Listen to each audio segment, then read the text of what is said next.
morning. Good morning. Good morning. Good morning. How is everyone today? Great. It's early. Okay, I'm Dorothy Strong. This is my colleague and friend, Deanna Spencer. And we'd like to welcome you to the first of our series of presentations. Today we're going to be talking this morning about handwriting, phonemic awareness, and phonics. And I noticed that we have some students with us, so welcome. I will tell you that I've been teaching for 37 years, so yes, it is possible to exist in education for that length of time and, come out sort of unscathed. Okay, I will also tell you that my back is really killing me. I've had $150. I'm $150 poorer, and my back is hurting even more. So I'm not really sure what's going on, so I'm going to walk around a little bit just to kind of alleviate that. So hopefully it will work. So we have a lot to tell you, a lot to do.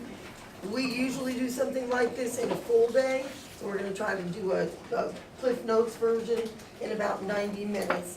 You should have had our handout, which has our bio on it. If you didn't, make sure you get one before you leave, so that you can email me and say, hey, could I please get your Google Docs? And there's lots of things in there. I'm constantly updating them, and everything will go along with what you see. We gave out a little sample of what you're going to see, for example, in the PA folder.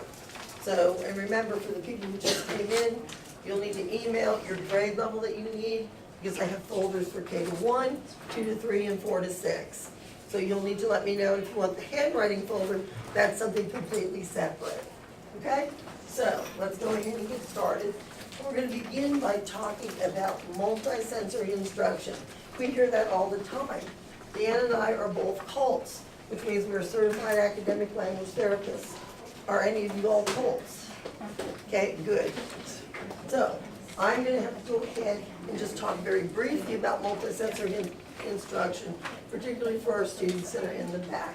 We all know the significance of it, and we want to know, why do we want to use multisensory instruction? So, what is multisensory instruction, Ms. Spencer? Well, it's instruction that uses visual, auditory, kinesthetic, tactile pathways, and you do it simultaneously, and you do it to enhance memory and learning of written language. Right, and what we mean simultaneously, we mean you just don't pick one or two. We want you to do all three. And as you probably know, what grade level is the most kinesthetic in terms of learning? Kindergarten. All right, but we're going to show you some things that you can do all the way on a 5th and 6th grade to make it multisensory, and that is the significance of multisensory.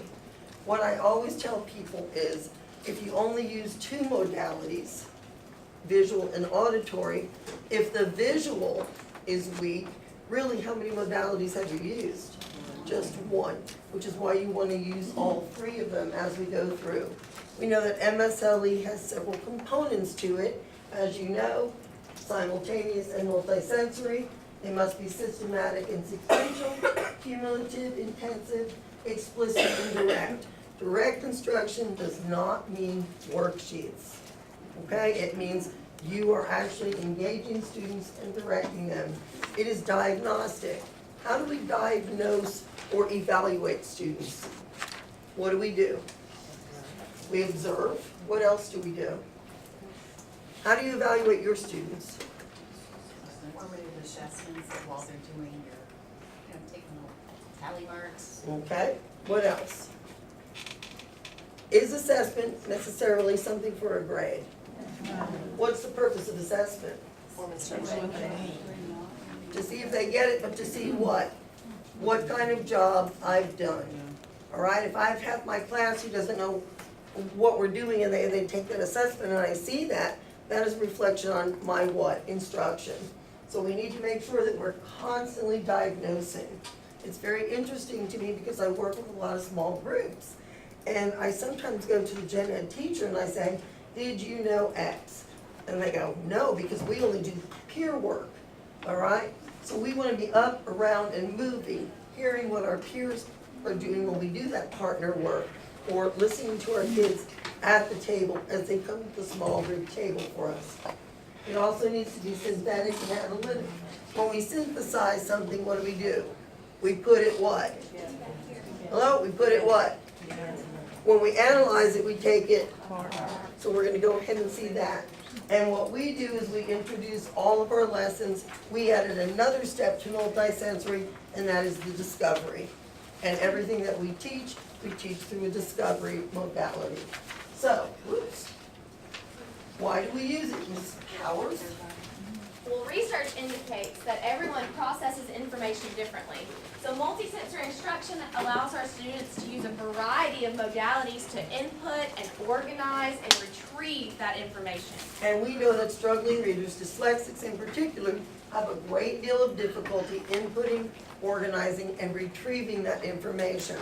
What about our general ed population who are not dyslexics? Do you think that would benefit them? Yes. Because we have a generation of kids that do what all the time? Okay, they're on video, all right? So our listening skills for students, are they getting better or worse? How about their attention, better or worse? Right, so we're gonna use these modalities because we know it works. There's a lot of research by Dr. Marianne Wolf. She's done a lot of brain research with infants. And she has been able to determine that even an infant responds quickly, rapidly, and accurately, believe it or not, to multisensory stimuli. So all of our brains in here would do the same.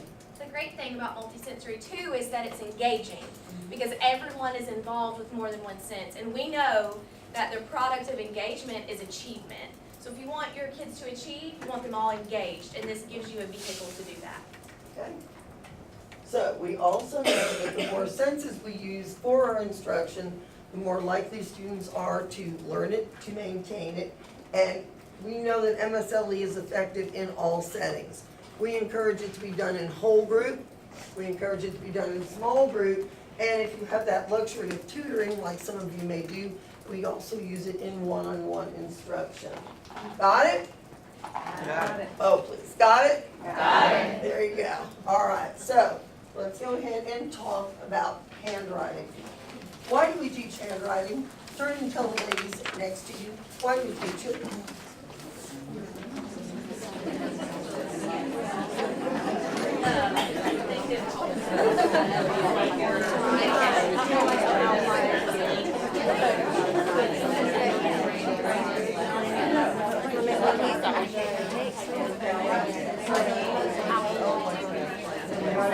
Okay, here we are.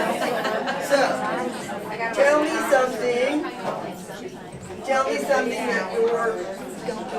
something that your neighbor just said. Why are we teaching it?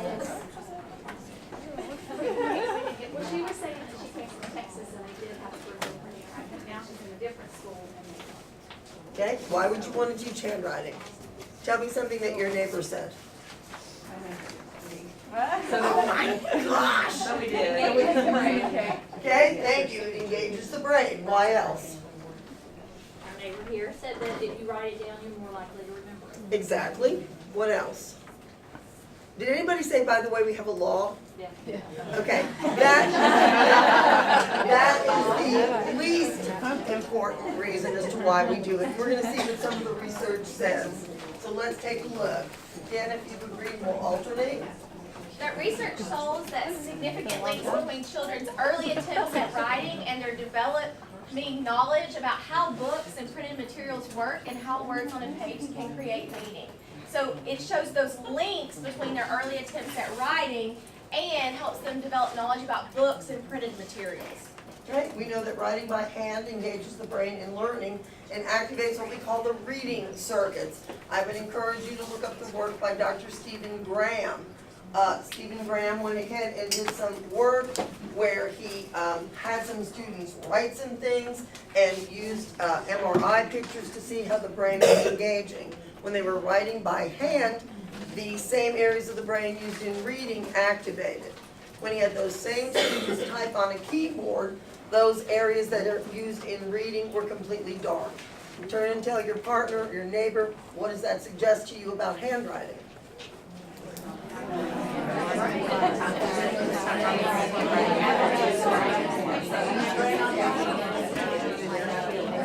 Okay,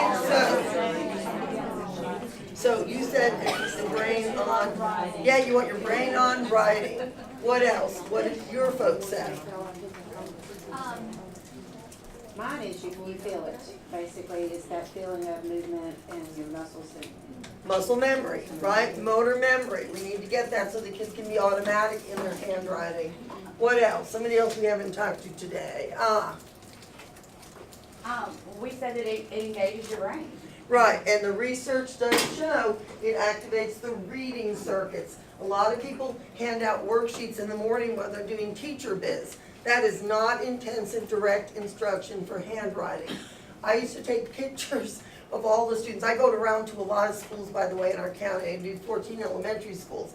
And I used to have what I call the gallery of grips. And I saw some of the wackiest, weirdest grips that children were allowed to use. I don't know how they were writing, honest and truly. And their writing was very slow, it was very laborious, it was very illegible. So, then I talked to kindergarten teachers and I say, well, what about the grips? They blame the preschool, all right? Pre-K, who do they blame? Meemaw let them do that. So, but we have to remember, we're the ones teaching the handwriting. The first formal instruction that they're receiving is in kindergarten or possibly pre-K. We need to make sure that grip is correct. Why is grip important? Okay, comfort. So they can write their letters. We have a lot of our dyslexics, they start here and up. Notice that? That's a preschool kind of, in, out kind of thing. We want top down. Efficiency. How many of you have seen students that when they're writing, taking notes in your class, they're doing this? Okay, they're using muscles that were not designed for writing. So, I don't have my gallery of grips with me, but pay close attention to the grip, the pencil. And if you have a stubborn child, I know that's kind of surprising that there might be some kids that are stubborn. We use a twist and write pencil to break them of that habit. I don't know if you've ever seen it. It looks like a little divining rod. And when you have it, they have to put their finger in here like so. It's a short pencil, but it's called a twist and write. And that kind of breaks them of that habit. And it's not going to be easy because somebody somewhere along the line allowed them to hold their pencil like this. Or, I don't even know how they're doing it. I mean, it's And just. you can get those in like a pack of 4 for about $10 on Amazon. So they're a really easy and cheap solution to help kids learn how to grip the pencil correctly if Right. they just can't. And they are refillable, so don't throw them away. Mechanical. Yeah. So, let's take a look at the third one. So there's a distinct system in the human brain that is recruited during reading that is also recruited during writing. So that same system that lights up in the brain when we read also lights up there in the system when we write. And it's like they were saying, it's connected. Why wouldn't we want to teach them handwriting so that when they're writing later on, all of that language triangle connects?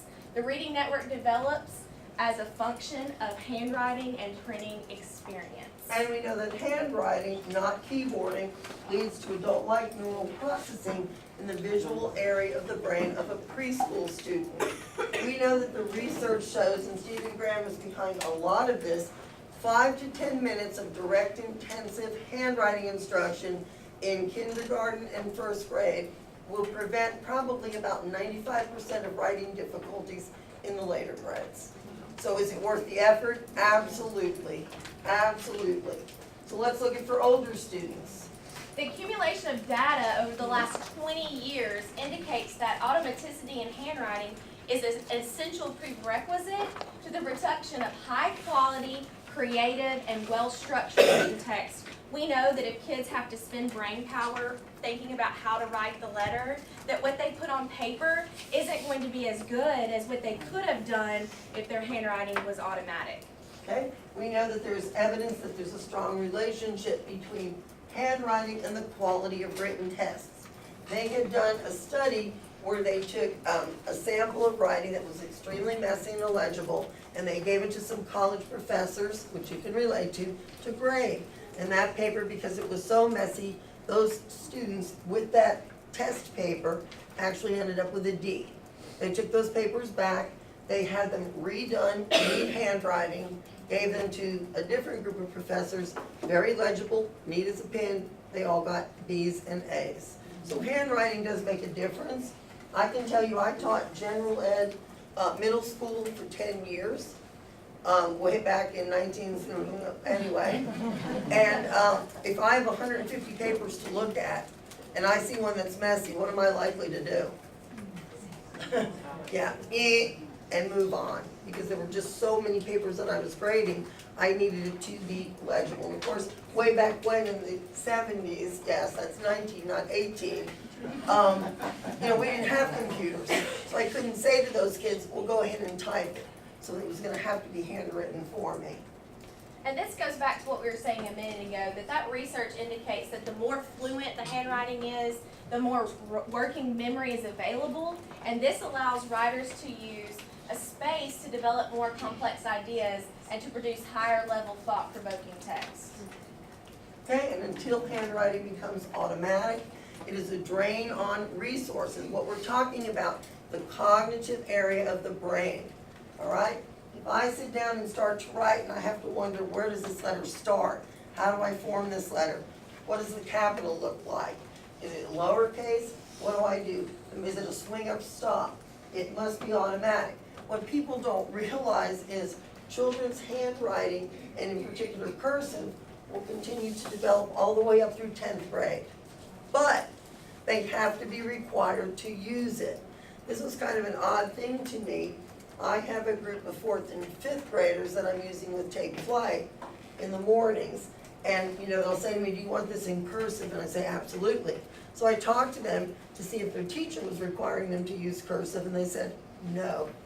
Now, they're never gonna be fluent in cursive handwriting unless they're required to use it. Now, what does that matter? Well, I get around, so I go to a lot of our middle schools. The number one complaint from middle school teachers, are there any in here? No. Number one complaint is the children cannot keep up with note-taking, and they cannot complete an assignment or test in a given period of time. Why is that? Handwriting. They're not writing quick enough. So, we're not islands in elementary school. We have to keep in mind that we're not the end of the line for these children. We're just one step on a very long journey for them. So we must teach handwriting, and we must require them to use it. Make sense? And Huh? something else that we learned this summer is that it really takes 2 years for them to master print and to master cursive. So don't give up, give it some time, because it does take that amount of time for them to master it. 2 years for each or 2 years for? 2 years for them for each to master both of those things, and that's something that we hadn't heard before. And that's just the formation of the Right. letters, where they start. A lot of times we teach lowercase cursive, forgetting all about the capitals. So it becomes important that we teach those as well. Because we don't want that drain to be on the cognitive resource. We want them to be able to think of ideas and get their ideas down on paper, not struggle to worry about how in the world do I make this letter. Okay? So, how are we gonna teach it? All right.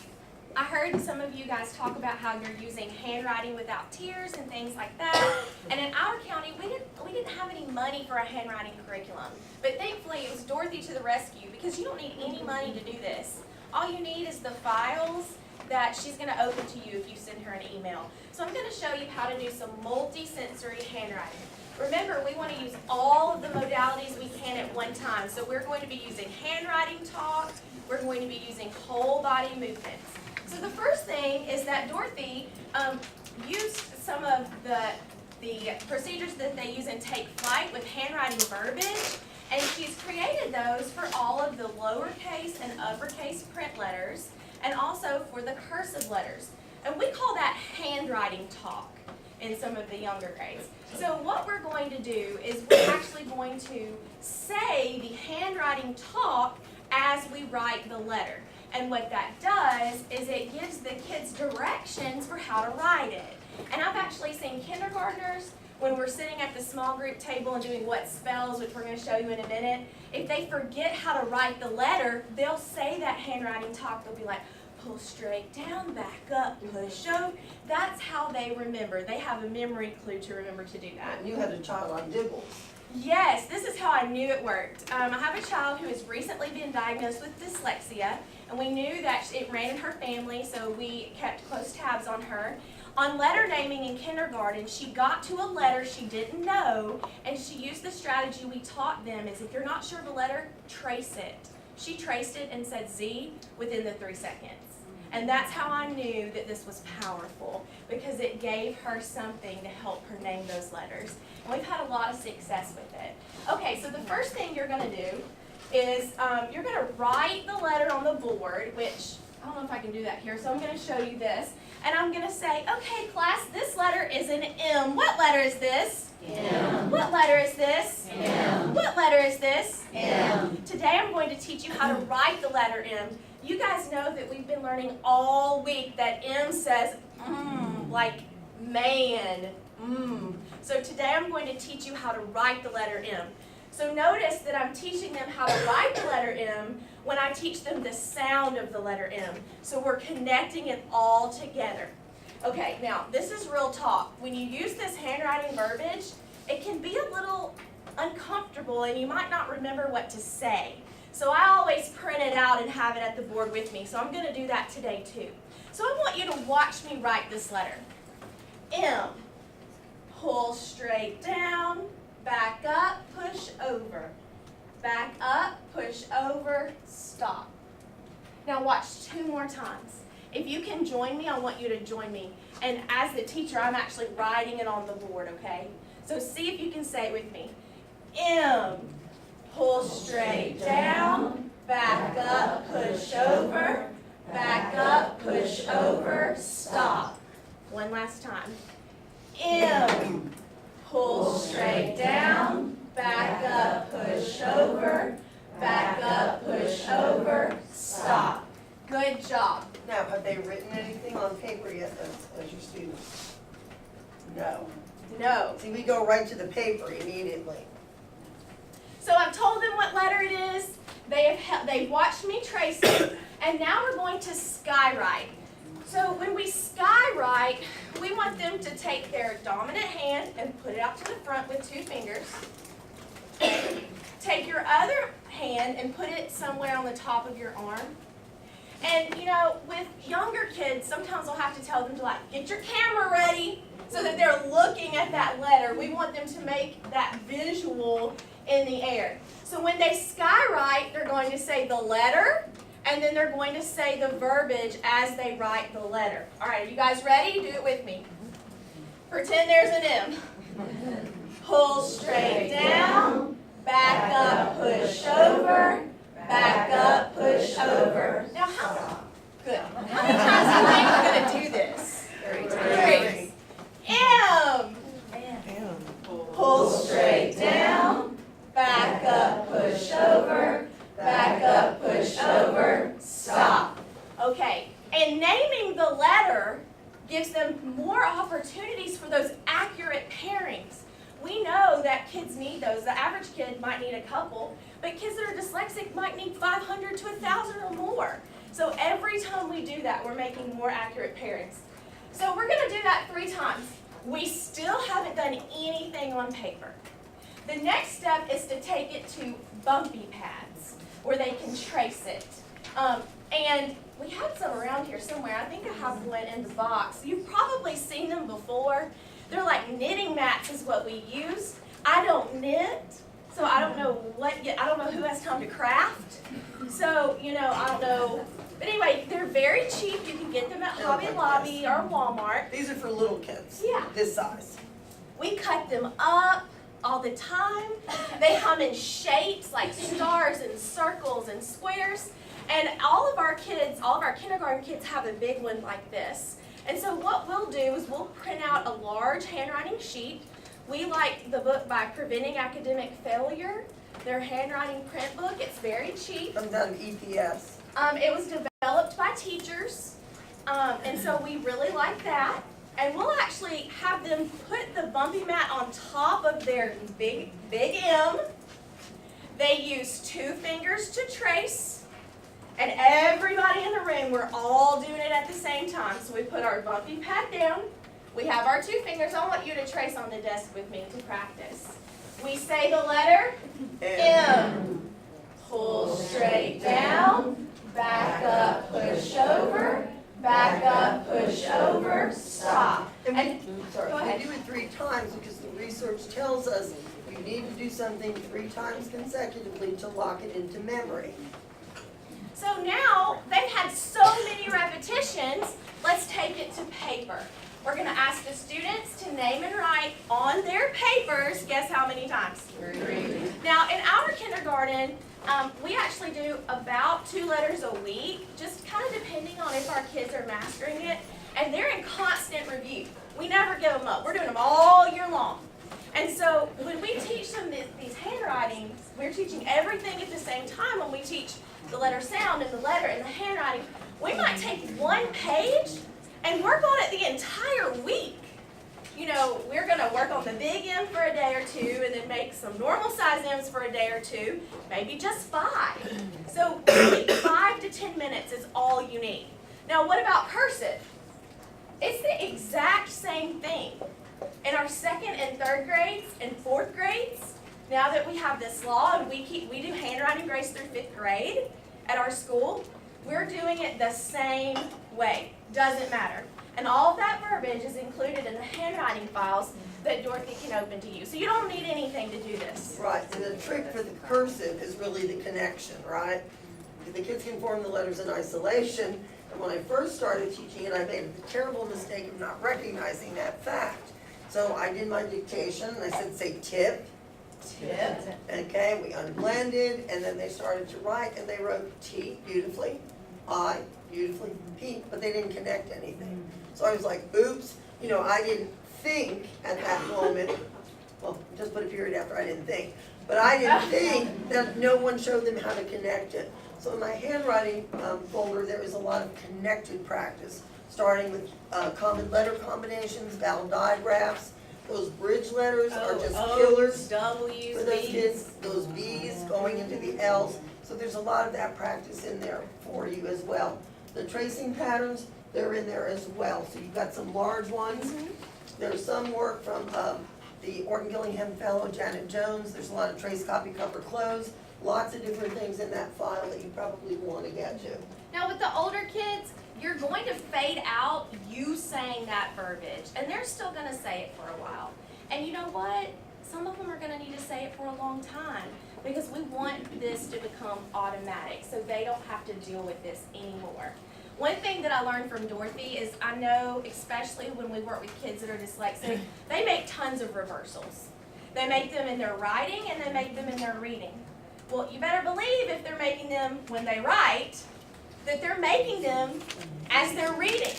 And so when I'll ask Dorothy, what do I need a bed and a ball and a butt belly and a butt, like, you know, all those things, all those picture cards to help us remember what way the B and D goes. And she'll tell me time and time and again, the only way to fix that reversal is through multisensory handwriting.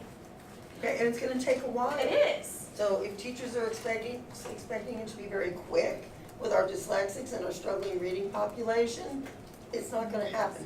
You just have to persist and keep going. Maybe do a small group, 5-minute mini lesson over there with them, but you need to have them do it with you. And we'll have them, if they come to a letter, especially in kindergarten, and they're not sure what it is, trace that letter. 9 times out of 10 they can get it because they have that muscle motor memory. Right, and we want to remember that research tells us that a child at age 5 who can write a letter from dictation. So if I were working on M, I would say, What says Yeah. All right? If they can write that letter from dictation, that's going to impact their Dibble score at age 7. So it is so key, kindergarten people, I can't tell you how important you are in terms of setting this foundation for everything that's going to come after. We want a solid foundation because if it's weak, what happens as they move through the grades? The structure's going to what? Collapse. Implode. Yeah. Okay, we have just a small clip. We know we're trying to get through this very quickly, but this is from a 1st grade classroom, and so we just wanted to show you a clip of it happening. I'm going to mark on the letter N. What is this letter? N. What is this letter? N. This is the letter N. What is this letter? N. Good. Okay, we're going to do the lowercase n today. Are you ready? Now, listen to me as I tell you the writing talk that we're going to do, okay? Listen to me and then you're going to do it with me the second time. So for our N, we're going to pull straight down, back up, push over. Can you say it with me? Pull straight down, back up, push over. Let's do it one more time. Pull straight down, back up, push over. Good. Okay, everybody looking at the lowercase n, I want you to air write for me. Ready? How many fingers? Two. Ready? Here we go. Pull straight down, back up, push over. Again. Pull straight down, back up, push over. One more time. Pull straight down, back up, push over. Very good.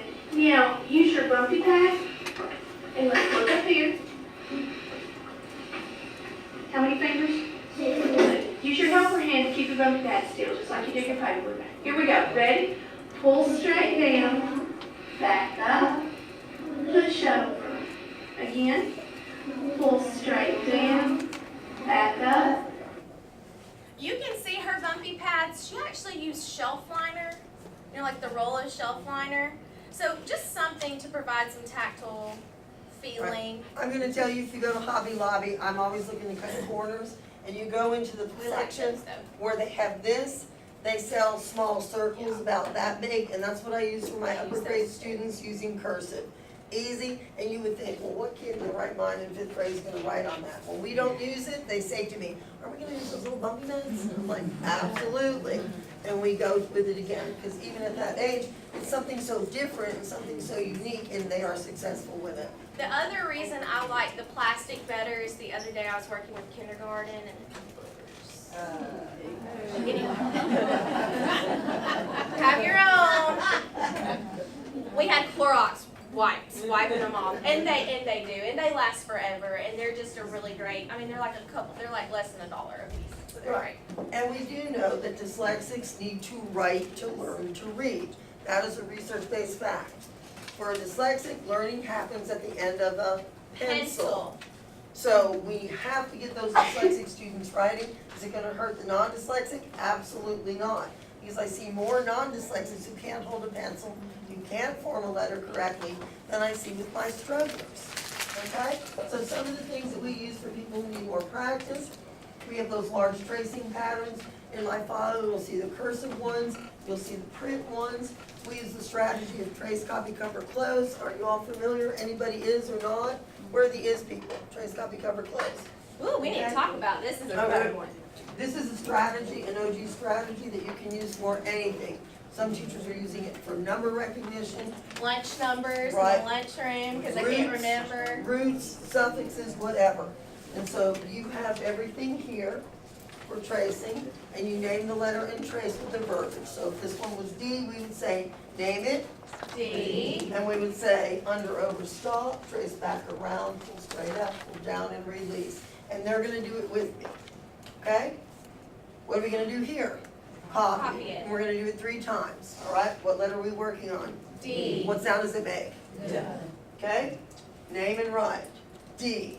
Under, over, stop, trace right, up and over, pull straight down, and not release. We do it 3 times.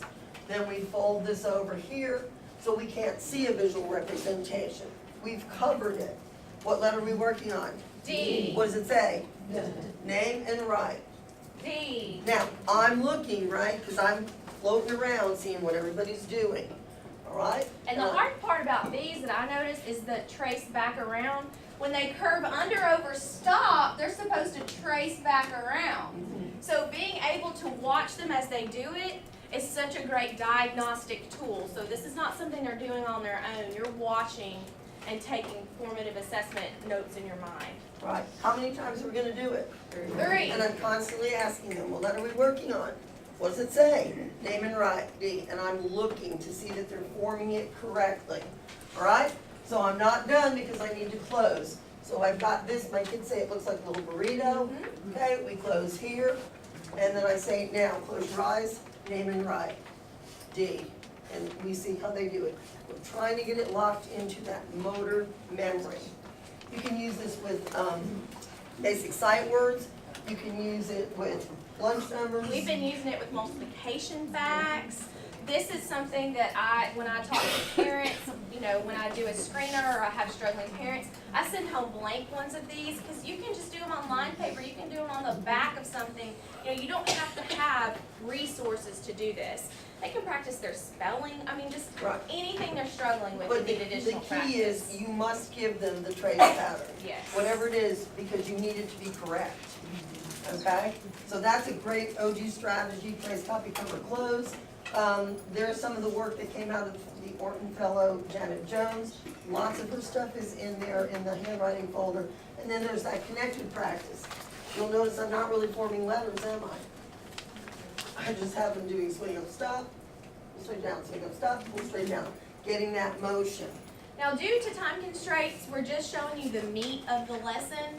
But if we have more time with you, we would show you that there's also a warm-up and there's also some wrap-up in the end that you can do with your kids. And that kind of stuff is also in the folder, so you'll see it there. Right, tall grass, short grass, where we're getting kids to practice top down, short grass, tall grass. Short grass, tall grass. We're getting them warmed up, get ready on those print letters. Yes. So what about technology? Because we know that we have it. Our school has Chromebooks 1-to-1 in 4th grade and up, and many of you might have some 1-to-1 technology too. Well, it's important. And what we've learned from Diana Hanberry King is that she said that really kids need to be bilingual. By hand. Yeah. Bilingual by hand. They need to be able to keyboard, and they also need to be able to write.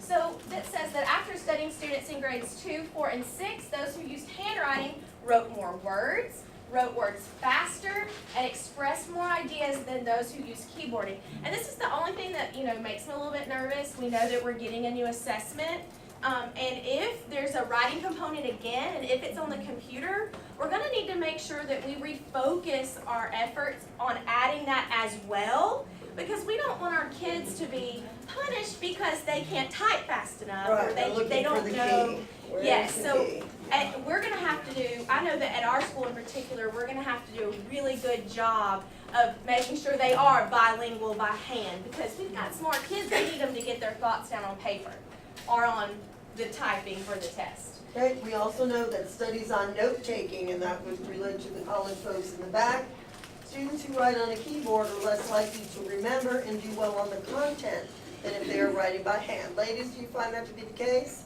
Because what do you do? My life. Yeah, what do you do when you're on the keyboarding, right? Are you processing and synthesizing the information, or are you taking down almost everything the speaker is saying? We're probably doing the latter, taking down everything, and then we get back to the dorm room, get back to our room, and we try to figure out what the heck did we just happen, right? What was he saying? What was she saying? So by hand is much more effective and much more efficient, because before you write, you're processing and ordering the notes that you want to put down versus just copying everything the person is saying. So in the brain's visual regions, when comparing writing, typing, and tracing and visual control, much more activation was exhibited after the writing experience than after any of the other experiences. And that just goes to support that when you write it, you're gonna remember it. And I know as working on national boards, working on my master's degree, I had to write everything. It just seemed to help me. Well, I had stacks and stacks of note cards, but it worked. So does everybody have it? What? Yeah. When's lunch? Okay. Let's dive into phonemic awareness. This is one of my favorite topics. Okay, so phonemic awareness actually comes under the umbrella of phonological awareness. And that umbrella of phonological awareness includes rhyming and alliteration and onset rhyme. But research will tell you that the phonemic awareness is the most powerful part. If we can teach our kids to manipulate and play games with the sounds of our language, we're going to get the most bang for our buck. But you have to remember, phonemic awareness is a means to an end. That's right. The end is decoding. So we're not gonna, wait to teach decoding and phonics, which you'll see us do also, until they master PA. You're gonna do both simultaneously. What this does is it's the basis of reading. So if we can segment sounds that we hear, then we should be able to segment letters and sounds when we're reading. If we can blend those sounds together to make words when we hear them, then we should be able to blend them back together when we're reading. So it is the foundation, and it is so important. It only deals with one aspect, which is the sound, and we call that a phoneme. Okay, so a sound is called a phoneme. So this is why this is called phonemic awareness. Okay, so let's look at a few facts. Phonological awareness and sound symbol correspondence are critical prerequisites in reading. That's why we want to spend a lot of time in kindergarten building this up. In first grade, we know in Dibbles we still have our phonological awareness assessment where we're telling all the sounds we hear in words. It's really important that we spend that time doing that. And without direct instruction, phonemic awareness is going to elude 25% of our kids regardless of socioeconomic status. So whether you work at a Title I school or an affluent school, if we don't directly teach this, 25% of our kids are going to miss out on this very important basis. Okay, and we know that at least 80% of all poor readers estimate a significant weakness in PA. And if you think about what dyslexia is, which is language processing disorder on the phonological level, it makes absolute sense, yes? Okay? And then phoneme awareness facilitates growth in printed word recognition. But remember, we don't want to spend forever on it. I really like the way the Spire program, I don't know if any of you use it, but I like the way we do PA, and then 5 minutes later we're doing phonics. With the same sounds, same words that we've done in the PA routine. So I really like that because you're doing both of those things. At any age, poor readers exhibit weaknesses in phonological processing and word recognition, speed, accuracy, as do younger poor readers. So it really doesn't matter if you're an older reader or a younger reader, you can have a weakness in this area. Poor readers must have their phonological skills strengthened because their inability to identify speech sound erodes spelling. You can't spell if you can't hear the sounds, word recognition, and vocabulary development. The majority of poor readers who are below the 30th percentile in the intermediate and upper grades have either pronounced or residual needs for instruction of phonemic awareness. So we think of phonemic awareness to being kindergarten first, but really we all need to know how to teach it and how to work with it because we're all going to have strugglers in those older grades that might need some additional support. And we're going to show you ways that you can do phonemic awareness activities with older readers. Right, it's particularly good for EL students. That's PA right. is great for EL students all the way up through 3rd and 4th grade. So this was an image that came out of the Intensive Phonological Awareness Program by Scholl. And it's a really good book. Dorothy found it at one of the conferences that she went to that you can get on Amazon for about $40. And it's a program for Tier 2. It's called the Intensive Phonological Awareness Program. Right, it's Dr. Schul, she comes out of Vanderbilt. Melanie Scholl. And at the beginning, it has just some great teacher knowledge about it, but then it walks them through rhyming, isolating initial sounds, isolating final sounds, isolating medial sounds, and manipulation. And it gives you the lessons and it gives you the resources that you need. There's actually a CD in the back of it where you can print off like tons of cards and different things you use with the program. And I thought that this was a really cool way to show that the phonological awareness is the basis of all of it. And the phonemic awareness is super, super important.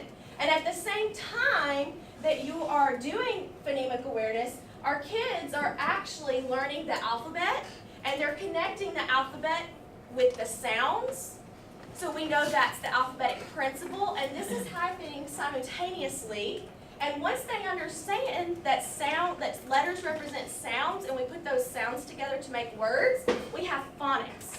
And all of this leads to decoding and spelling, which are so integral for reading and writing. Right, that Melanie Schul book is about $40, which in the education realm, that is pretty darn cheap. Worth every To get a penny. Tier 2 program, and that's what it was designed for. And it's multi-sensory, and so it's really great. And this is in the front of that, and it really hit home for me to just show me a different way about the importance and how, like Dorothy said, we're doing this at the same time. We're not just doing PA.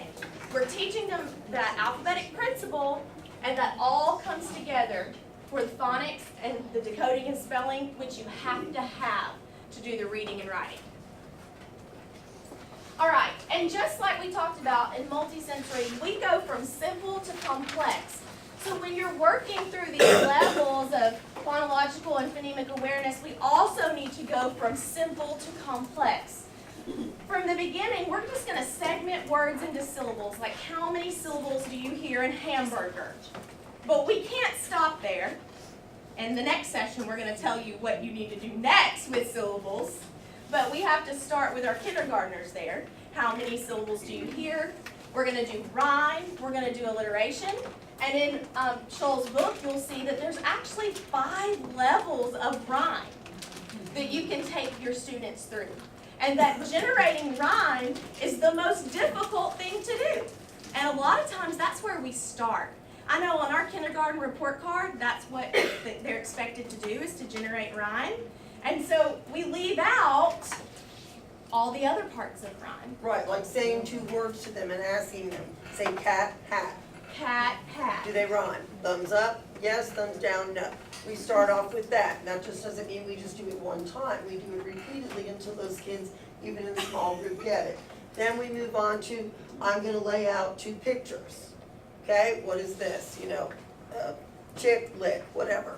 Do they rhyme? Yes or no? Then we start, we don't leave from there, we add a 3rd picture. Okay? Which ones rhyme? Which ones don't rhyme? So we're still at the 2nd level of rhyme before we've moved on. Okay? Then we go ahead and we add more cards. So we're increasing the complexity of the 2nd level of teaching rhyme. And then we put down 3 or 4 cards and we say, find the odd man out. Find the word that does not rhyme. All right? And the pictures work great with the kindergarten. Oh, they do, because they can't remember what words you said. Right. See, that was the trick.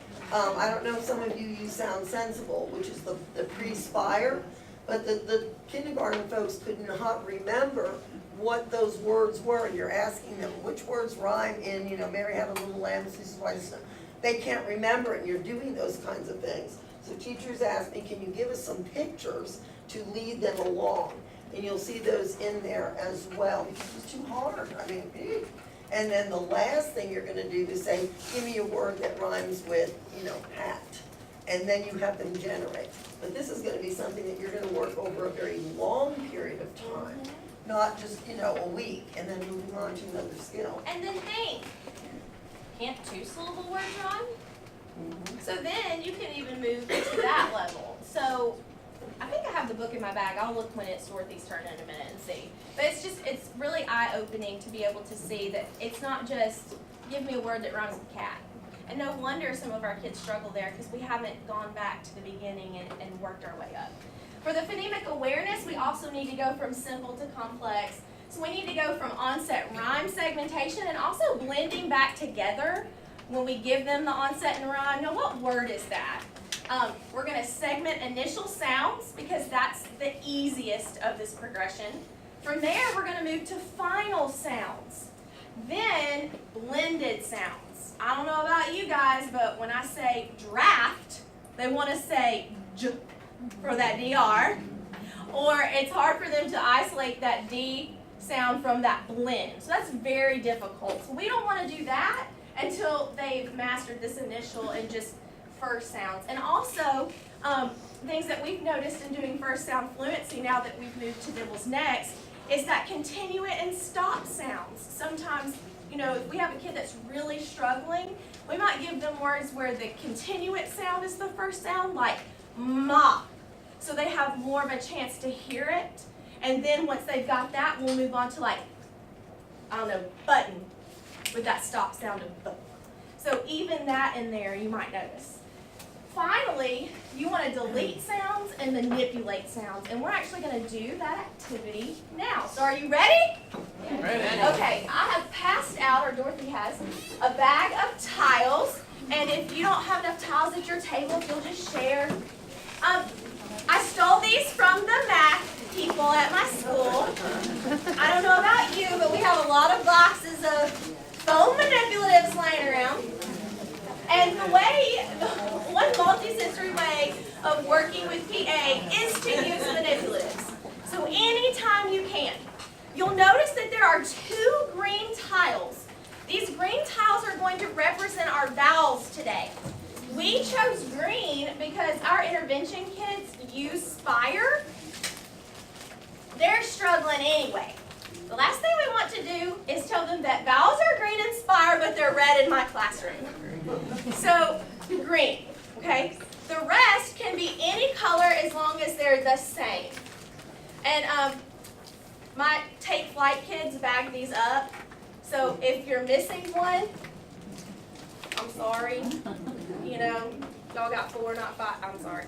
Okay, so they're really sweet to help me though. All right, so these can be any color as long as they're the same. So what you want to do is line them up on your desk so that they're in a line. And we're going to be pulling a tile for each sound that we hear. So make sure you have enough room to pull them down.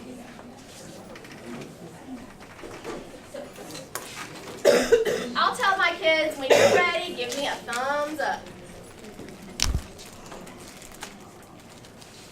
Okay. Now, I want to show you this.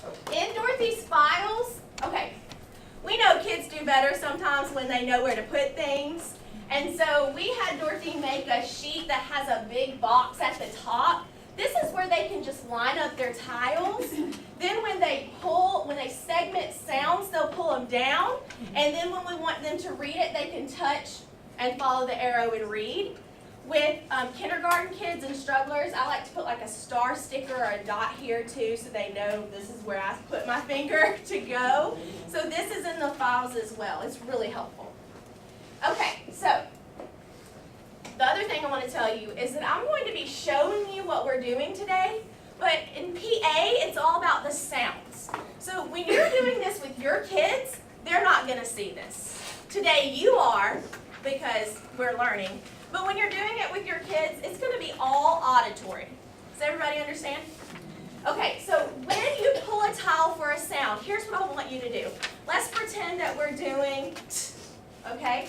So you're going to touch, I'm going to tell you a word and you'll repeat. Then you'll segment. You'll touch the tile and say the sound as you pull it down. Okay, so let's practice. Okay? So I want you to say the sound as you pull it down. Everybody got it? All right, push them back up. Repeat after me.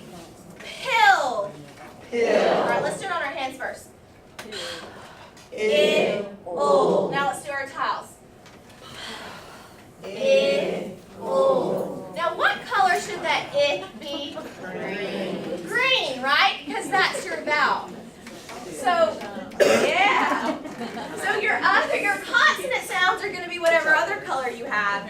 And that green is going to be your vowel sound. That gives me a lot of diagnostic information. I mean, some of the kids just might not understand that that's what I wanted them to do. But some kids might not know the difference between a consonant sound and a vowel sound. And that's going to tell me that. What if they pull from right to left? That's diagnostic information too. We know that we read and spell from left to right. So when they pull, we want them pulling from left to right. Right, plus I've also seen some little folks who can't cross their midline.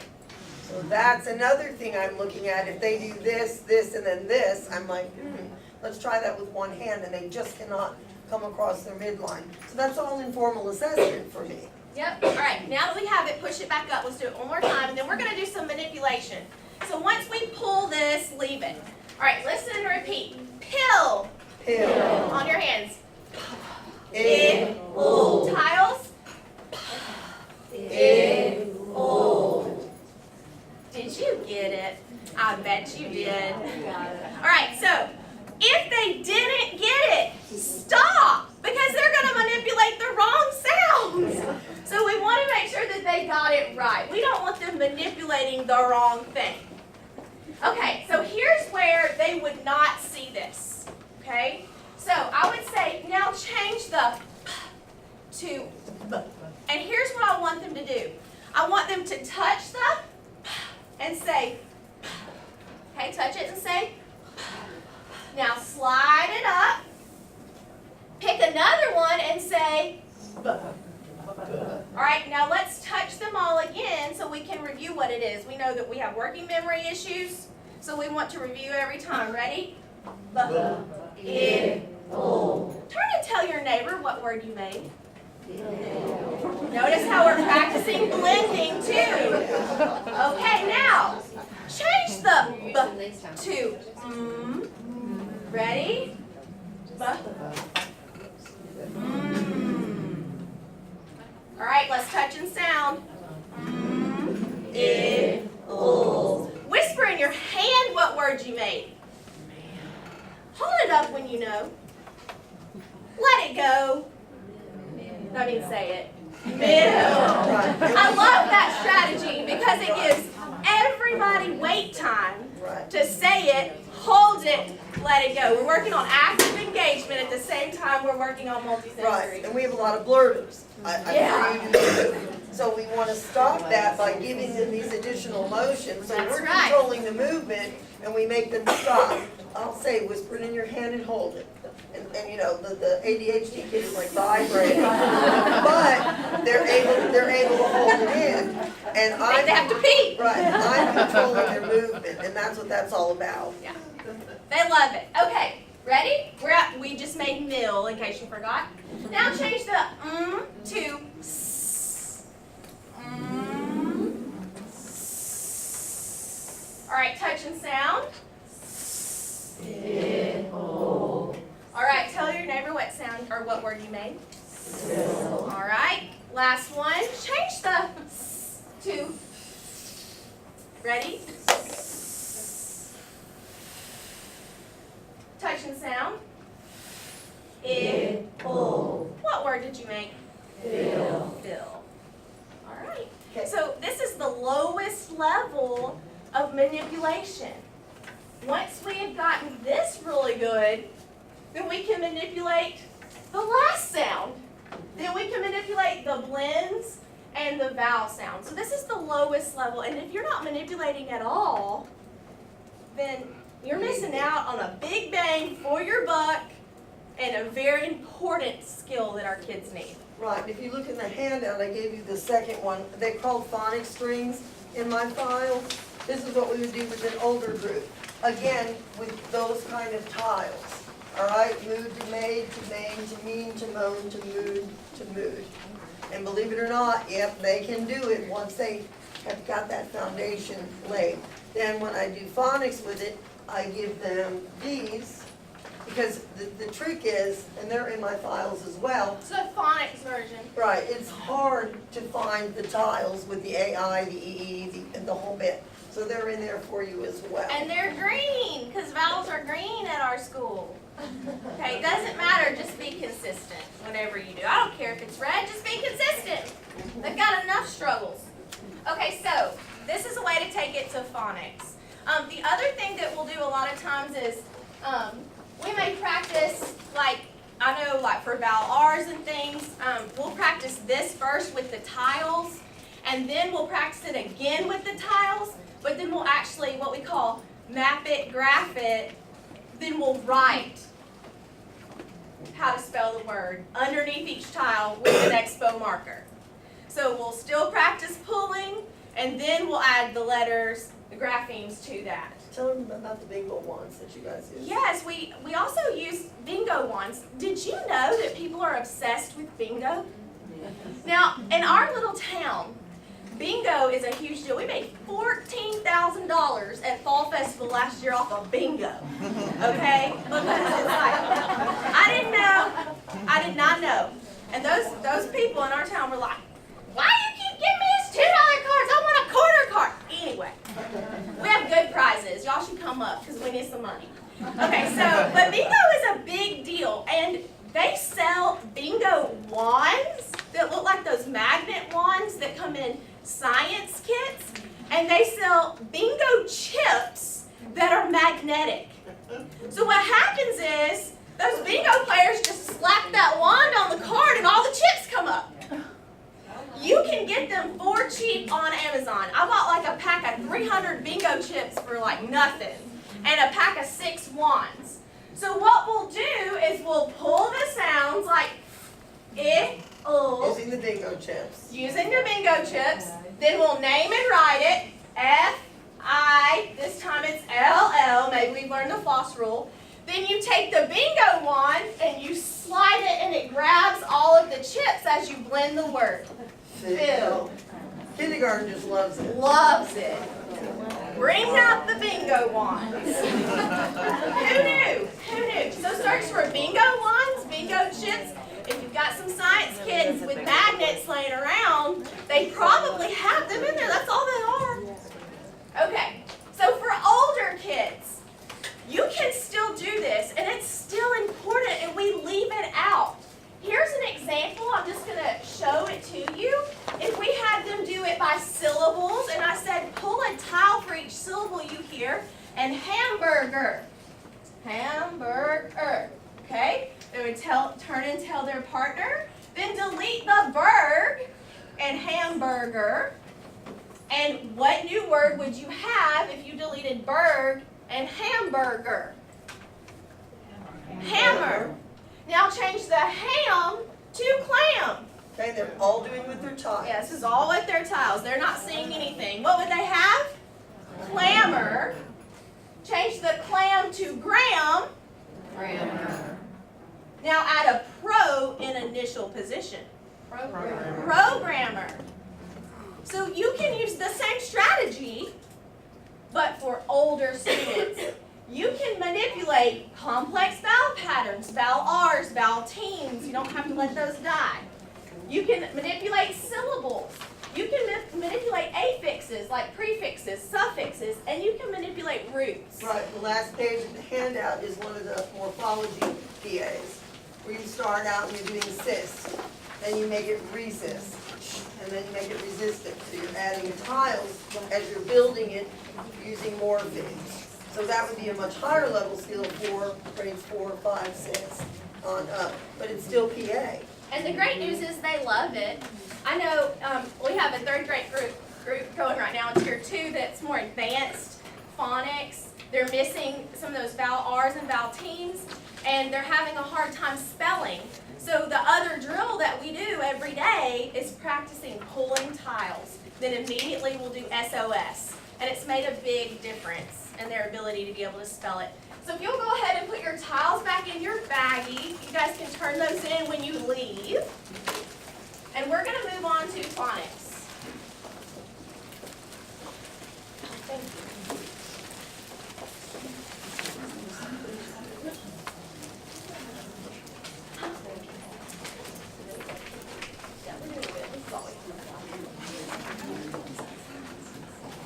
Okay, so if phonemic awareness was all dealing with the sound, phonics is dealing with graphemes. And graphemes, like I tell my kids, are just fancy names for letters.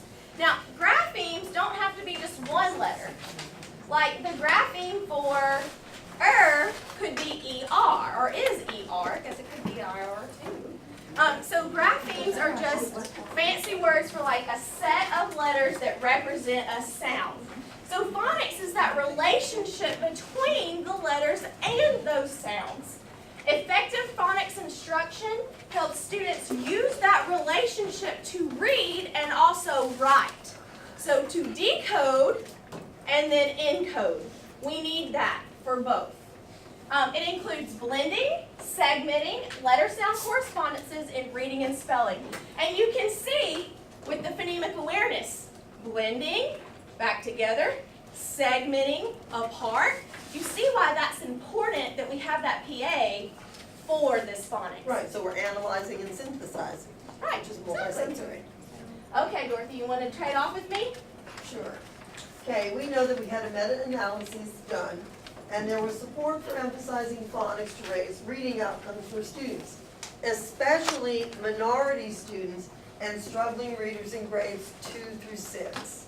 See, a lot of teachers will tell me, I've done trainings for teachers in grades 4, 5, and 6, and they go, we don't do PA. I went, oh yeah, you do. And so then when I show them the different ways they can do it for their grade level, they seem to be shocked because they had never thought of that. Because what do they usually say? Well, I teach a subject. And I can say that because I was a middle school teacher, and I said that same thing. I teach a subject. When in actuality, I should have been doing a lot more of these things with my students that were struggling. So struggling with phonics negatively affects students' reading comprehension skills, their vocabulary knowledge, and reading fluency. And that makes sense. If you have that print interference, you can't lift the print off the page, you can't comprehend it. And you sure can't figure out the word to know what it means. So it's really important. Adolescents with weak phonics skills, they lack effective strategies for decoding multisyllabic words. And we know that. We know that our upper grade kids who have an interference with print, they don't have a strategy for decoding. And in our next session, syllables and morphology, we're going to show you 2 different decoding strategies for that. You know that PA and phonics should be taught during your vocabulary instruction. How many times do we introduce kids to words that they'll need in social studies or science, and they can't pronounce those words? Some of those scientific words are pretty darn long. Think about metamorphosis. You're like, whoa, what? So we want to use the vocabulary to find out what we're going to teach in terms of phonics and PA. What I find, and I'm sure Deanna finds, and you may as well, when we begin this, children have difficulty discriminating between sounds and syllables. Yes. When I ask them to segment a word's sounds, they immediately think I'm talking about syllables. When I ask them when we start to do syllables, which we do on here, we want it to be multisensory and we want it to be big, they think I'm talking about sounds. So you've got to kind of clear that up right in the beginning. What's the difference between segmenting sounds and segmenting syllables? Now we know that research says that phonics instruction is useful for all students, but it especially benefits those kids who have weak phonological skills. So it's useful for all, it is, but it really benefits for those kids with those phonological skills that tend to be weak, which we know 80% of our strugglers have a weakness in that area. So what we've learned, in kindergarten at my school, when I went in, kindergarten, I mean, they were okay, like our DIBEL scores were always okay, but then when they went to 1st grade and they started having oral reading fluency, I mean, then they were really struggling, and then they got to 2nd grade and they were really struggling, and so we really wanted to strengthen our foundation. And what we found out is that practice makes permanent. I know that a lot of us in our county have been reading Wiley Blevins, who talks about fresh look at phonics. I see a lot of head nods.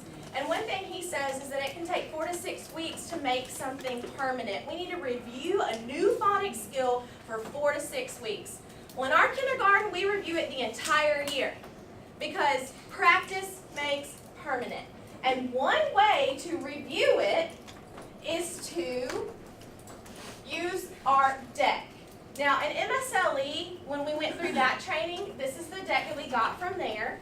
And it has a picture clue, and it has the grapheme on it. It does not matter, you know, Spire has different keywords and sounds. So at my school, we use the Spire keywords and sounds for the same reason we use vowels or green. We don't want our strugglers to learn in our Spire that, you know, G is gas. But in our classroom, G is gate. Right. We want it to be the same. Right. And also, the alphabet lines that are in our classrooms are also the same as Spire. So the picture on our alphabet lines is a gas tank, not a gate or a gorilla. Right. You want them to match up. Is anybody in here using Spire? Because I do have Spire folders as well. Because they wanted me to go ahead and make those cards. They match up for Sound Sensible, and they move same keyword and sounds for Spire levels 1 and 2. Yes. So just let me know when you email me. Yep. So how we do it is we practice the deck each day. It's also the first step in an OG lesson plan if you are OG trained. And so depending on how you do it, at our school for our general ed kids, we'll show them the card, and they say the letter name, and then they say the keyword, because that keyword helps signal the sound that the letter makes. And then they say the sound, and as they say the sound, they trace the grapheme on a bumpy pad. So it looks like this. Digraph E, digraph E, feet, E. Okay? Or A, axe, act. And we have cards that go all the way through those complex vowel patterns. Because we know we've got to explicitly teach those for the kids to get it. I mean, it's going to take a long time for them to realize that ER is and R is right? I mean, we know the vowel is real. Once they become secure with these, and they can, if you can dictate the sound and they can write an A, then you can move to just using cards that just have letters. That's when they become secure, and then that way they don't need that scaffold anymore of the picture, and you can take that away. Right, I never take the vowels out because they're gonna make multiple sounds, and I keep the consonants in B and D because they always make what? Reversals on them, and then like the G, I always keep in. G and J. Right, they're gonna make multiple sounds for me. So, you know, our goal is to get them from here and then eventually not even needing to see the card. But, you know, I still drill my 4th and 5th grade every day. It takes literally 2 minutes. It's a great Boom, boom, boom, warm-up. boom, boom. Then we move here, sound, sound. And I just flip through, sound, sound, sound. And right now, we've worked on 2 sounds, so they would say ah, ah. Okay, and we go through, and I might say, when does A say ah? And it's preceded by W. I've taught it all, so that they know that as we go through. And we're going to show you in a second, you know, we've got 15 minutes left, so we'll speedboat through it. But I'm not going to add this to our deck until I've taught my kids through a discovery what these are. And we're going to show you that in a second. Hopefully we'll have time. The next thing that we realized, that both of us realized through our MSLE training, is that kids really struggle with alphabet. And I've decided, in math, we talk about all the time that they have to have number sense. But I've decided we need alphabet sense. If I say the letter I, you need to be able to tell me what comes before I and what comes after I, because when you're having to look something up in a dictionary or look through the contacts in your phone, I don't want you to have to start at A to get to I. Right, and these are very inexpensive. They come from a company called Absidarian. I think they were like $1 a piece. Shipping is expensive, Yeah, but not the products. Unfortunately, but if you get together with some people in your grade level, the order you can divvy up the shipping. But it works out real well. Like I said, we take 2 to 3 minutes to work on our letters, initial, medial, final, middle, the before and after. We use the missing letter decks. Obviously, we start with the easiest, which is the STU. I make everybody look and find, and then touch and say on the letter line. Kids seem to be really good on A through maybe G. And then after that, something just kind of goes a little, you know, crazy. And they just, I'll say, touch T, and I'll have children start here looking for T in 4th and 5th grade. I'm like, okay. It's really eye-opening. Right, and that's an assessment for me. Uh-huh. So then we work on, you know, the after half, and we go ahead and name an echo, so Absidarian. I have some 4th graders in my take flight group, and the other day they asked me, can we just do alphabet the whole time? This is fun. So they like it, even the older kids. So if you need more practice, Dorothy has some stuff in her folders. And also, you can take just segments of the alphabet. Who says you have to use all 26 letters? If they're really struggling, just take a chunk of 3 or a chunk of 4 and build up. Right, it's very telling when you ask your 1st graders, you know, mid-year, you come into a room that does not have a letter line, and you say, write the letters of the alphabet in order. Okay, one teacher tried that, she had 4 children crying.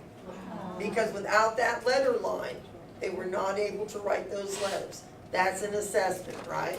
That makes her step back and say, we got a lot of work to do on what those letters look like. Because remember, I told you the research says at age 5, if I can dictate a letter to you, M or whatever, and you can name it and write it, you're gonna be able to read a whole lot better when you're 7 years of age than if you can't do that. We get a lot of kindergartners coming out of our pre-K program that don't even know the letters in their name. So we've got a lot of work to do. We're working on it. Okay. Well, and pre-K is the perfect time to do multisensory strategies because even you don't need lined paper for that. You've got sand trays in there. Let's write some letters in sand. So we're working on it. Okay. Now, we don't have time for this.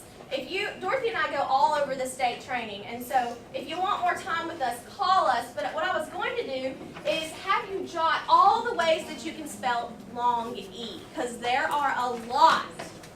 And one of the things that I learned through MSLE is that not all of the ways to spell E are what they call regular for spelling. There are some that are regular because they're reliable. And there are some that aren't because they're not as reliable. So what we want to do is teach kids the reliable ways so that when they're sounding out words, they have like a list in their mind of ways to spell. Right, you have green cards in one of the Google Docs. In MSLE, we use green cards that are a cheat sheet for the teachers. The kids don't see them, but you give them the sound, like E, and then they write down all of the ways that they've learned to spell that sound. So in Take Flight, you know, by the end of it, they've learned all these different ways to spell E and the positions that they can be in, and we know that there's even more for reading. So what we do is introduce a new phonics skill through a discovery. So we have, I'm going to do this really quick, and if you come back at the next session, we have some more discoveries in there too. And all of these discoveries are in the folders, and that's why I want to make sure that you know about them. So what you'll do is you'll have kids listen and repeat words, and they're listening for what's the same. So I might say, listen and repeat. Eel. Eel. Meat. Meat. Speed. Seed. Think. What sound did you hear that was the same in all three of those words? E. E. Okay? And it's very easy for us, but I'm going to tell you, I have to say to my students, do you need to hear it again? Yeah. Yes. All right, let's try it again. Sometimes I have to segment for them to hear it if it's a real tricky one. So then we actually write them on the board, naming each letter as we write. Eel, E-E-L, meat, M-E, you get the picture. And I'll say, now think, what do you see that's the same in all three of those words? Let them think a minute, maybe turn and tell a partner, and they'll say, E-E, you're right, you're so smart. It's E-E, and you just told me that the sound that you heard that was the same was E. So E-E must say E. What do we call it when we have two letters that make one sound? Do you know? What do we call that? A digraph. So this is digraph E-E because it's two letters that make one sound. And we use that terminology even with grades 1 on up. They can do it. Yep, we want to do final, initial, middle. We do that in kindergarten. And we know they understand because a student said to a teacher, my medial name is Joseph. My initial name is Joseph. So we know that they understand the positioning of that. So, you know, I always say, I'm old and I don't want to chew my cud twice. So why am I going to tell them, you know, beginning and end or some little cutesy term when I want them to think that they're really on the right track? And I'm going to say initial, final, medial, middle. Same thing for your discovery. That's digraph. right. So after we do the discovery, I teach my kids how to code this because I want them to practice coding and reading words like this and generalize that to their classroom. So we would practice, we will underline digraphs because they make one sound. We know that adjacent alike letters a lot of times make one sound and this one does, so we cross out the second E and put a matron to show that it's long. And then we'll do some practice. Okay, and please, if you're teaching that when two vowels go walking, stop that. It's only accurate about 42% of the time. Okay, think about these words. I'm not going to Vegas with that. Yeah, think about these words. Write these on your page, please. Eat, steak, and bread. In eat, what is the EA saying? E, In steak, what is the EA saying? A, In bread, what is it saying? A. I rest my case. Do not teach that when two vowels go walking because it's not a real high percentage for accuracy. So we don't want kids to work on those low percentages. I say to them, did you want a 42 on your test? Oh gosh, no. So we don't want to teach rules that are not highly accurate. So we want to apply this to spelling and reading, so we practice words to read by coding, okay? Then just like we talked about with the green cards a minute ago, we're going to do what spells where the teacher dictates a sound like E, and the kids write every way they know how to spell E. Right. And they name it as they write it, digraph E-E, comma, E consonant E, and so on and so forth. and they're not gonna write things that they haven't learned yet. So I can't expect them in first grade to write all those ways to spell E the second week of school. I have to teach it. And once I've taught that EE, now it goes in my card deck, and it goes in my what spells, and I can do it again and again. That line that you saw, that was for final position. Yes, So I those need two them lines. to know for spelling, can I use it in initial or medial position, or can I use it in final? Because that becomes really important when you're spelling certain things. We have a video of this being done in the classroom, but I want to show you quickly some more things. The other thing that you can do, and this is an OG strategy, you've learned it if you've done OG training. Our first grade teachers, we are implementing PLCs in our school system, so we're doing common formative assessment, and one of the assessments that they plan every week is their spelling, but they're using it, of course, as a phonics assessment. And they had some kids that were really struggling, and so they told them, do this strategy. We do it every day. Do it on your spelling test. Y'all, they all made hundreds. I mean, that's how powerful this SOS is, because it makes them stop and think about what they're doing. If you've taught Spire, you know, they have a dictation part.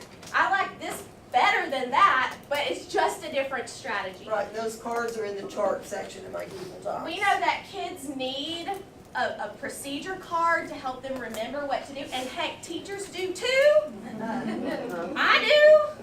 So this is in there. So the first step is you're going to give the kids a word, and they're going to listen and repeat. So cat. Cat. Okay. Then they're going to tap the sounds on their fingers. Now this is important.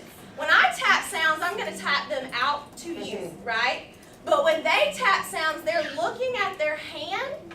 They want to use their non-dominant hand, because they're going to need their writing hand in a minute.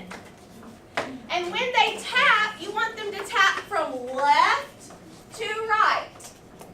Okay? And lefties, Darnell, you're gonna tap this way.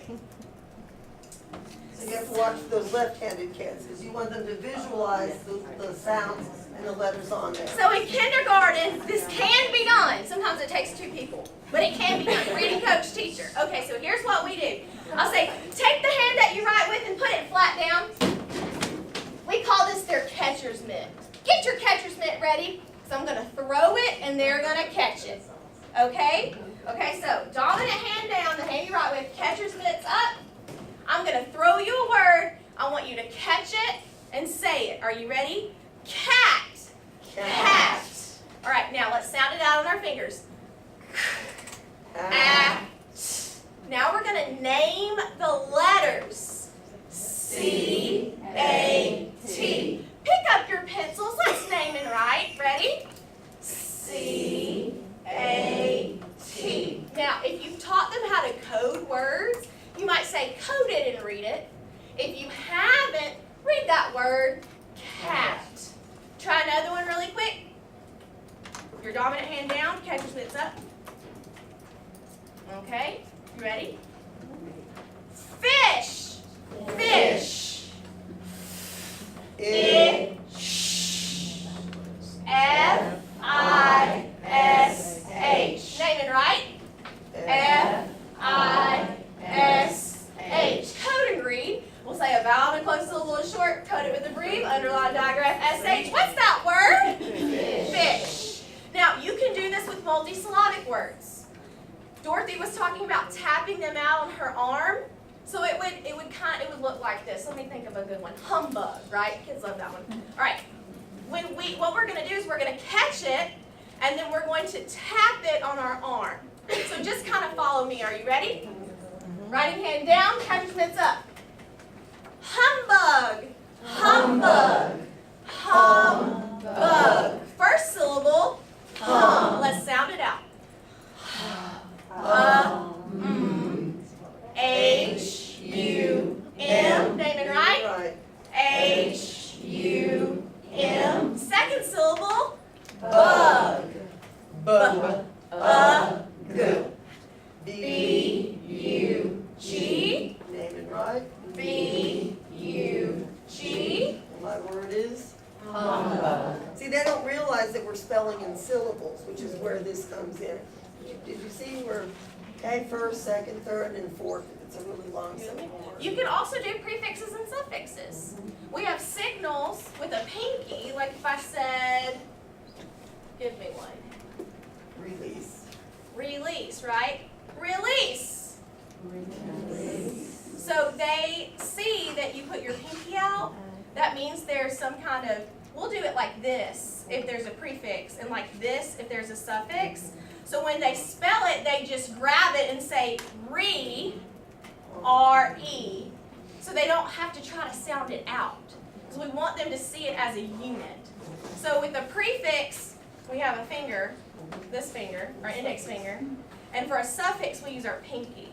So when they're spelling, they just grab it and name and write it. So it's a great strategy. And like I said, going from like a 60 on our common formative assessment to 100 because you stopped and thought. That's a big deal. And they can use this anytime. So we're gonna show you our friends. Just really quick. A second grade, and that's how we'll wrap it up. No, and we're gonna do a couple review words. Eyes here. Ready? Rain. Rain. R-A-I-N. R-A-I-N. R-A-I-N.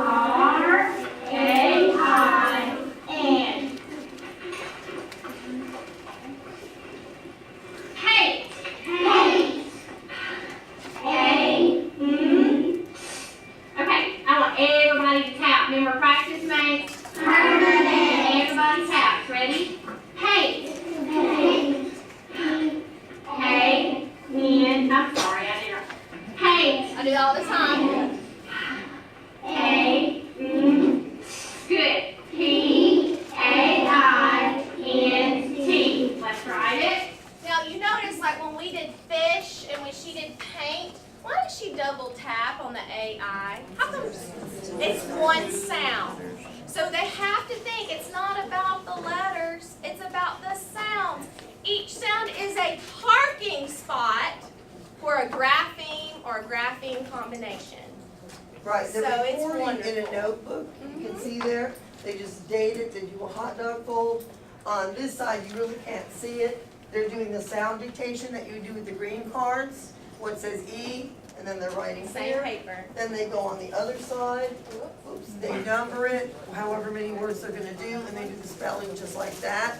And then she will also give them a dictation sentence that they'll put on the bottom. That way you don't have a lot of loose stuff jiggling around. If you have a student that might be going to Met, you've got a whole notebook of work sample to show this is what we're doing, this is what, where they are. And that's second grade. In first grade, you can do the same thing. Do it with what you're teaching then. You can keep your what, but change your how and get a big, big, big turnover for that. Keeping your what, change how you do it. And doing this is a good thing. All right, so we thank you for being here today. We have another session next. We're doing 4 different sessions today.